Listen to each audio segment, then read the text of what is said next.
Vous.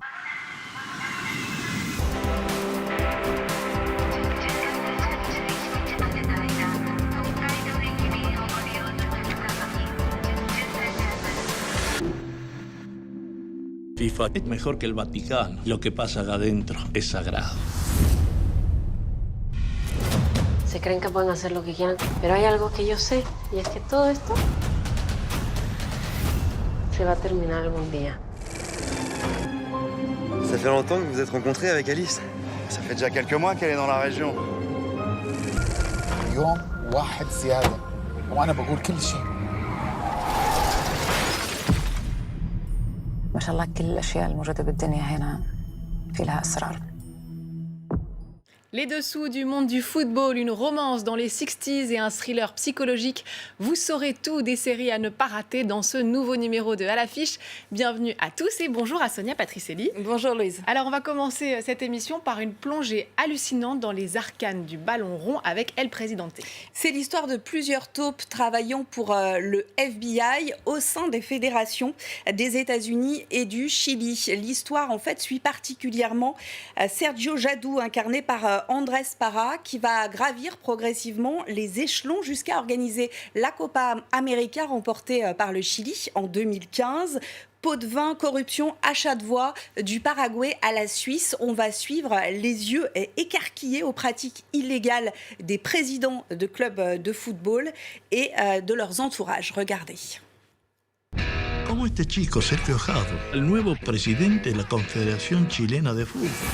Sergio, no puedo creer que estemos acá. Yo tampoco. Sergio aprendía a alta velocidad. Hay mucha gente que a mí no me quiere ver arriba. Tu juventud en Mendoza está anciana. ¿Qué vas a saber tú de fútbol? Mucho más que tú. ¿Qué piensas, Jadoué?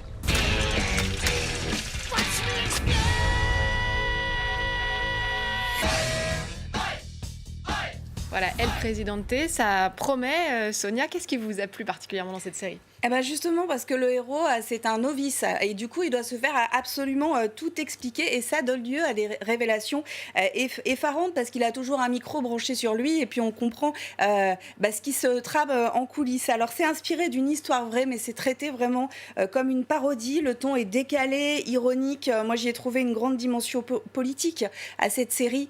On voit en fait comment la corruption fait partie de la structure de ces instances dirigeantes du football, de ces fédérations et comment en fait le foot, ce sport est utilisé pour masquer les problèmes politiques et sociaux d'un pays. Autrement dit, on ne va pas chercher de problème à un pays qui organise une Copa América et encore moins à un pays qui remporte une Coupe du Monde. Vous imaginez, surtout pas.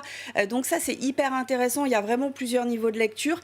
Faut savoir que la série, elle fait polémique en Amérique latine et notamment au Chili, où la famille d'un ancien haut dirigeant chilien qui est décédé depuis, Julio Grondona, qui est dépeint en patron de la mafia dans la série, envisage des poursuites pour diffamation.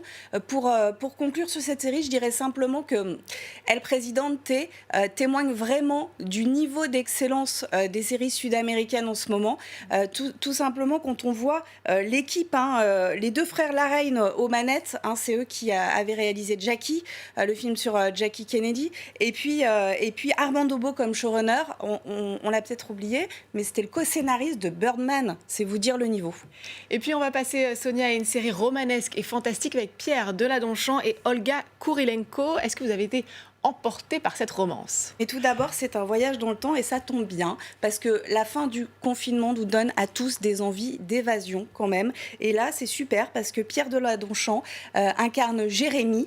Jérémy qui est attiré par la photo d'une femme accrochée au mur d'une boîte de nuit rétro et puis se met à chanter et le voilà propulsé dans le Biarritz des années 60 où il se retrouve face à la troublante Alice, cette inconnue de la photo. Donc Olga Kurilenko, vous l'avez dit, mais le passé recèle de très nombreux secrets. Je suis en train de tomber amoureux d'une femme que j'ai pas le droit d'aimer. On a toujours le droit d'aimer. Vous êtes la femme la plus mystérieuse que j'ai jamais rencontrée. Vous avez peur de quoi, là-bas? Je n'aime pas la façon dont vous me regardez. Je veux que vous partiez d'ici le plus vite possible. Laissez-moi vous aider. Vous pensez que vous pouvez changer son avenir? Oui. Pour aller où? Où elle veut. Alors vous me demandiez, Louise, si j'avais été conquise par cette série, eh ben je dirais que oui, à ma grande surprise, parce que déjà au départ, quand j'ai vu le titre romance, ça aurait pu me faire fuir. Hein. C'est un peu bateau, il faut le dire comme titre, mais en tout cas, c'est une belle surprise que nous propose France 2 en première partie de soirée, une belle écriture littéraire. Tous les dialogues ne sont pas au même niveau, mais qu'importe, parce qu'on se laisse emporter par cette image léchée, Biarritz, océanique, photogénique, tout comme la magnifique Olga Kurilenko. Alors là, ça aurait pu un peu m'énerver quand même, hein, parce qu'elle est vraiment filmée comme une créature de rêve au début, un côté sirène et mystérieux qui manquait un peu d'épaisseur, honnêtement, sur ce personnage féminin, jusqu'à l'épisode 4, où alors là, tout bascule, on en apprend un peu plus sur son passé et le destin qu'elle s'est choisi, le fameux point de bascule. Je tiens à dire un mot des rôles secondaires. Donc on a Simon Abkarian, acteur fétiche de Robert Guédiguian, qui est là en crooner, tenancier d'une boîte rétro, et Barbara Schulz, qui joue donc son épouse, qui est une écrivaine qui n'écrit pas. Ces deux-là fonctionnent à merveille. Et puis on se laisse porter donc par ces notes, par les vagues de l'océan. En tout cas, je vous conseille vraiment de voir cette romance, parce que c'est jusqu'au 1er juillet en replay sur le site de France Télévisions.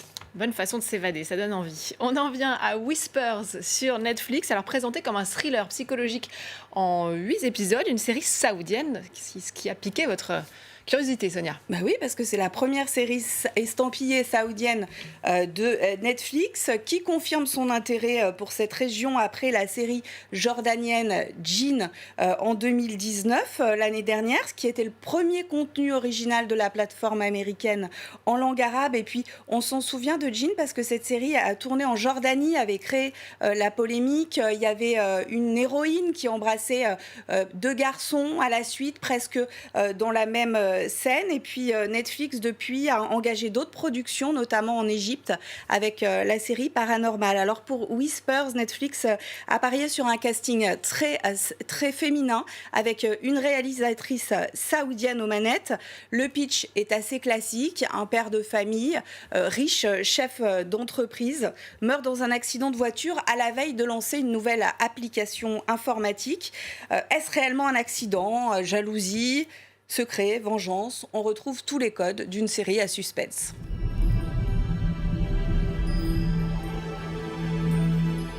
ماما تتوقعي وين روح بابا الحين؟ ما أدري واحد. لأني حاسة إنها هنا معانا في البيت.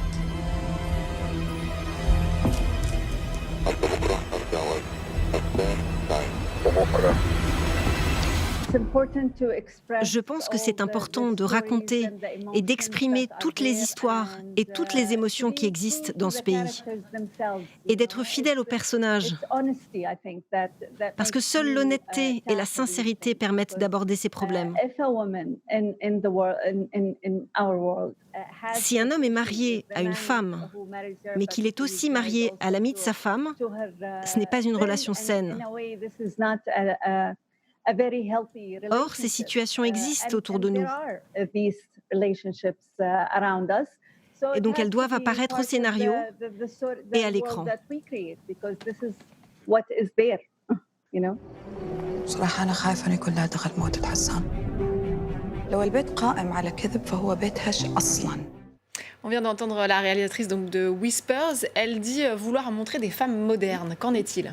C'est ce qu'elle dit. Hein. Les femmes ont vraiment des jobs intéressants. Elles sont chefs d'entreprise, journalistes, artistes, peintres. L'une d'entre elles conduit une jeune femme, notamment. On sait que c'est assez récent dans le royaume.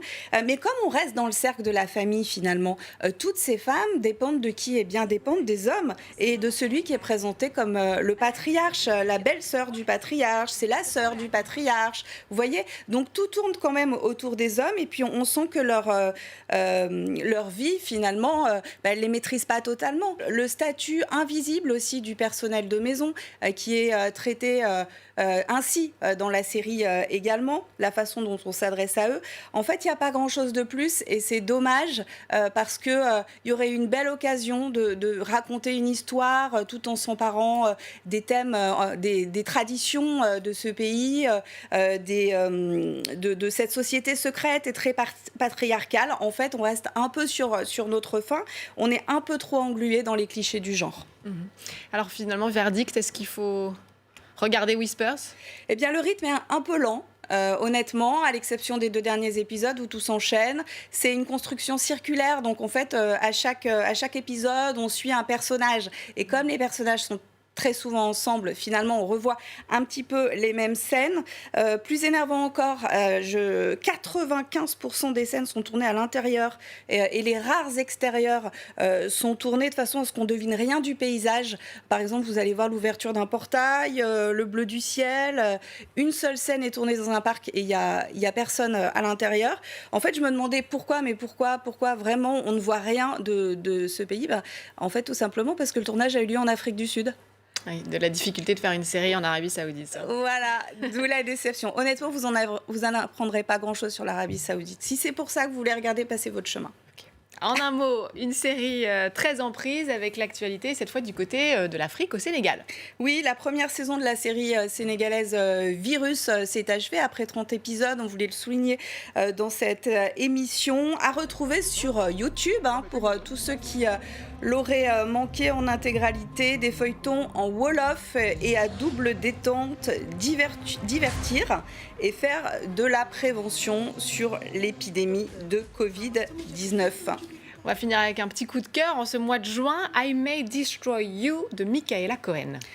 Série choc, trash, que l'on voudrait parfois arrêter de regarder, tellement c'est dur, mais qui parle de viol, de sexualité et de consentement. Si vous avez le courage, suivez l'héroïne Arabella, une jeune fille noire, londonienne, fêtarde, qui va passer par le déni avant de comprendre qu'elle a été victime d'un viol lors d'une soirée. La série explore aussi le déni des agresseurs, et ça c'est assez rare pour être souligné.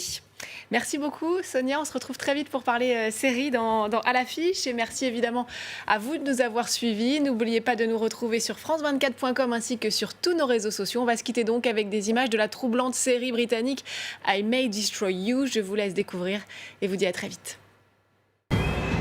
So, how'd you get that? I just wanted to know how did last night end? I've got this thing in my head of like this guy. Because now you're calling it something that I never. Vous avez passé un bon moment en regardant votre programme avec Mellomind, dispositif de neurofeedback. Mellomind, écoutez, entraînez et libérez votre cerveau.